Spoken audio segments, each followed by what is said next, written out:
വയനാട്, പാലക്കാട്, ചേലക്കര. വയനാട് നേരത്തെ നല്ല നിലക്ക് രാഹുൽ ഗാന്ധി ജയിച്ച മണ്ഡലം. അവിടെ പ്രിയങ്ക ഗാന്ധി വന്നു. അത് പുറമെ പാലക്കാട് കഴിഞ്ഞ നിയമസഭാ തെരഞ്ഞെടുപ്പിൽ 3 മണ്ഡലം, ഒന്ന് മഞ്ചേശ്വരം, മറ്റൊന്ന് കാസർഗോഡ്, മൂന്നാമത്തെ പാലക്കാട്. ഈ 3 മണ്ഡലവും ഞങ്ങൾ 3-ാം സ്ഥാനത്ത് പോയ മണ്ഡലമാണ്. അതാണ് യാഥാർത്ഥ്യം. ഞങ്ങളിത് പരിഹരിക്കാൻ വേണ്ടി ശ്രമിക്കുന്നുണ്ട്, നല്ല ശ്രമം നടത്തിക്കൊണ്ടിരിക്കുന്നുണ്ട്. കയ്യിലുള്ള സീറ്റ് ചേലക്കരയാണ്. അപ്പോ ഞങ്ങളെ യഥാർത്ഥത്തിൽ പരാജയപ്പെടുത്തി വിജയം നേടി ഈ കേരളത്തിലെ സർക്കാരിനെതിരെയുള്ള രാഷ്ട്രീയ വിജയം ഞങ്ങൾ നേടിയിരിക്കുന്നു. സർക്കാരിൽ ജനങ്ങൾ അവിശ്വാസം രേഖപ്പെടുത്തിയിരിക്കുന്നു എന്ന് പറയാൻ ചേലക്കര വിജയിച്ചു വരണമെന്ന് അവർ കണക്കാക്കി. എല്ലാ സന്നാഹങ്ങളും ഒരുക്കി.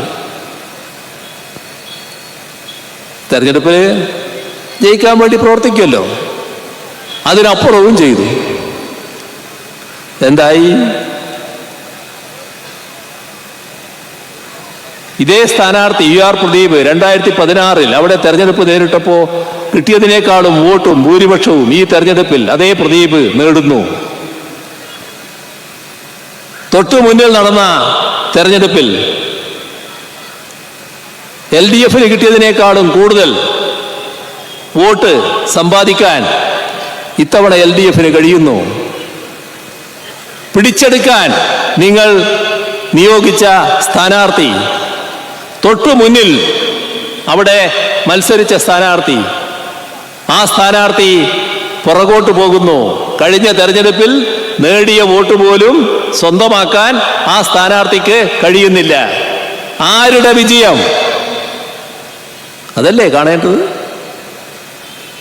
കേരളത്തിലെ ജനങ്ങൾ LDFനോടൊപ്പം നിൽക്കുന്നു എന്നുള്ളത് ആവർത്തിച്ച് പ്രഖ്യാപിക്കുന്ന തെരഞ്ഞെടുപ്പ് ഫലമാണ് ചേലക്കരയിൽ ഉണ്ടായത്. അതുകൊണ്ടാണ് ചേലക്കരയിൽ ചേലുള്ള വിജയം എന്ന് നാട് ഒന്നിച്ചു പറയുന്നത്. ഇതാണ് നാം കാണേണ്ട കാര്യം. ഇത് കൂടുതൽ ഉത്തരവാദിത്വം നമ്മളിൽ ഏൽപ്പിക്കുന്നു എന്നത് നാം കാണണം.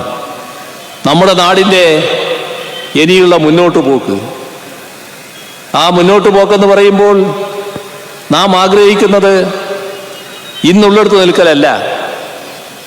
2016 നിന്ന് 8.5 വർഷം പിന്നിട്ട നമ്മൾ ഒരുപാട് നേട്ടങ്ങൾ ഇപ്പോൾ നേടിയിട്ടുണ്ട്. ആ നേട്ടങ്ങളിൽ അഭിരമിച്ച് നിൽക്കലല്ല, ഇനിയും നമുക്ക് മുന്നോട്ട് പോകണം. ആ മുന്നോട്ട് പോകുന്നതിന് നാം നമ്മുടെ സമൂഹത്തെ ഒരു വിജ്ഞാന സമൂഹമാക്കി മാറ്റണം. അതിൻ്റെ ഭാഗമായി ഒരുപാട് മേഖലകൾ വലിയ തോതിൽ വികസിച്ച് വരേണ്ടതായിട്ടുണ്ട്. നമുക്കിനിയും സംസാരിക്കാമെന്നുള്ളത് കൊണ്ട് അതിൻ്റെ ഒന്നും മറ്റ് വിശദാംശങ്ങളിലേക്ക് ഇപ്പം ഞാൻ കടക്കുന്നില്ല.